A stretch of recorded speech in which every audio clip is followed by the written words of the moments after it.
இந்த உலகத்துக்கு மறிச்சிட்டீங்க. அதனால பிசாசு உங்களை தொட முடியாத நாட் ரீச்சபிள் ஏரியாவுக்கு நீங்க வந்துட்டீங்க. கை தட்டுங்க ஒருத்தவருக்கு. ஆமென்.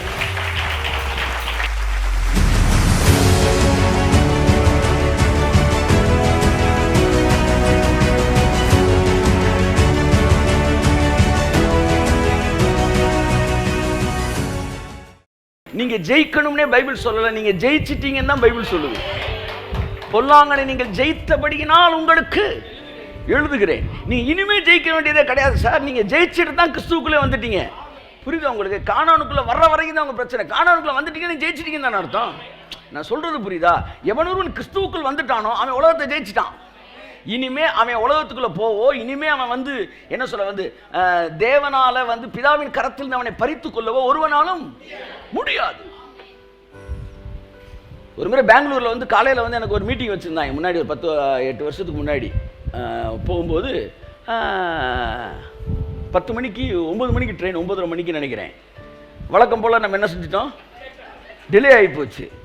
டிலே ஆனால் நான் வேகமாக போனேன் பெங்களூர் ட்ரெயின் அந்த போயிட்டு இருக்குல்ல சார் அப்படின்றான். அவன்ட்டேன் என்ன வேறு ஃபோனில் ஃபாலோ பண்ணுறாரு அங்கேருந்து பாஸ்ட்டு. சார் இந்த ட்ரெயினை பிடிச்சிட்டீங்க? இல்லை சார் பிடிக்கல. என்ன ட்ரெயினை நான் பிடிச்சதான் காலையில் நாங்கள் பிரசங்கம் பண்ண முடியும். காலையில் 10 மணிக்கு பிரசங்கம். உடனே ட்ரெயின் போயிட்டுருக்கு, வேகமாக விரட்டி ஏறிட்டேன். ட்ரெயினில் ஏறிட்டேன். என்ன சார் நான் பிடிச்சிட்டேன் சார், நாளை காலையில் மீட்டிங் நடந்துடும். ப்ரைஸ் கார்டுனார். நான் இன்னும் பெங்களூரே வரல, ஆனால் ப்ரைஸ் கார்டு சொல்கிறார். ஏன்னா ட்ரெயினில் ஏறினாலே பெங்களூர் வந்த மாதிரி தான். கிறிஸ்துவுக்குள்ள நீங்கள் வந்துட்டீங்கனாலே பரலோகத்துக்கு வந்த மாதிரி தான். இதுக்கப்புறம் எந்த அசம்பாவிதம் நடக்கிறதுக்கான வாய்ப்பு. அதனால பைபிள் சொல்லுது ஏன் ஒருவன் இயேசு கிறிஸ்துவை சொந்த ரட்சகரை ஏற்றுக்கொண்டு மனம் திரும்புகிற ஒரு பாவி நிமித்தம் பரலோகத்தில் மிகுந்த சந்தோஷம் உண்டாகுது. மனம் திரும்பினா கை தட்டிடுறதா? இருப்பா அவன் சேர்றானான்னு பார்ப்போம் அப்படி சொல்லியிருக்கணும் பிதா. ஆனால் எல்லாம் கை தட்டுறான். என்ன அர்த்தம்? உள்ள வந்துட்டானாலே மேலே வந்துடுவான்னு அர்த்தம். அதில் மிஸ் ஆக வாய்ப்பே கிடையாது. இல்லையா சொல்லுங்க. அதான் சொல்றேன், நல்ல ஒரு ஃபுட்பால் பிளேயர்கிட்ட பந்து கிடைச்சிருச்சுனாலே மக்கள் கை தட்டிடுவாங்க. பந்து கைக்கு வந்துருச்சுனாலே கை தட்டிடுவாங்க. ஏன் தெரியுமா?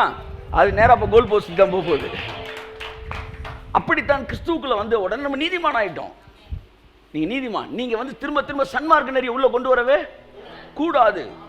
சன்மார்க்க நெறி கிடையாது. நெறிக்கு பேர் சன்மார்க்க நெறி தான். அந்த சன்மார்க்க நெறி நம்ம நீதிமான் ஒரு கேட்டகரிக்குள்ள வரும். ஸோ இதை நீங்கள் நல்லா புரிஞ்சுக்கிட்டீங்கன்னா ஒவ்வொரு நாளும் பிதாவே நான் உங்கள் பிள்ளையா இருக்கேன், நான் உங்கள் பிள்ளையா இருக்கேன், நான் உங்கள் பிள்ளையா இருக்கேன், நான் உங்கள் பிள்ளையா இருக்கிறேன், நான் உங்கள் பிள்ளையா இருக்கேன், நான் உங்கள் வித்தா இருக்கிறேன், நான் தேவனுடைய சொத்தா இருக்கிறேன். ஆகையால பிசாசு என்ன கை வைக்க முடியாது.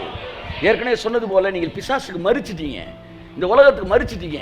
அதனால பிசாசு உங்களை தொட முடியாத நாட் ரீச்சபிள் ஏரியாவுக்கு நீங்க வந்துட்டீங்க. கை தட்டுங்க ஒருத்தவருக்கு. ஆமென்.